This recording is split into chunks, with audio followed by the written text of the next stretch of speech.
අද වෙනකොට විශාල විදිහට මැණික් වෙළඳාම් සිදු වුණාට මේ මැණික් පොළ ආරම්භ වෙලා තියෙන්නේ ඊටමත් පොඩියට 3-4 දෙනෙක් එකතු වෙලා කරපු මැණික් හුවමාරුවක ප්‍රතිඵලයක් විදිහට.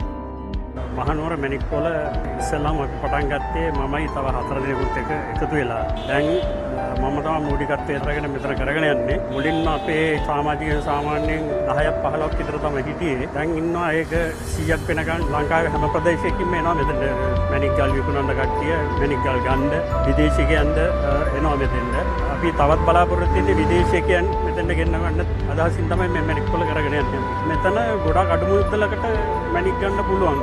රත්නපුරේ මිලට වැඩියෙන් අඩුවෙන් ගන්න පුළුවන් මෙතන මැණික් තියෙනවා. ඒ නිසා සියලුම දෙනාලා අපි එන්න කියලා ආරාධනා කරනවා මේ මහනුවර මැණික් පොළට. කොහොම හරි ඉතින් කිව්වා වගේම මහනුවර මැණික් වෙළඳ පොළ හැම ඉරිදම ජෝර්ජ් ඊඩ සිල්වා උද්‍යානයේ පැවැත්වෙනවා.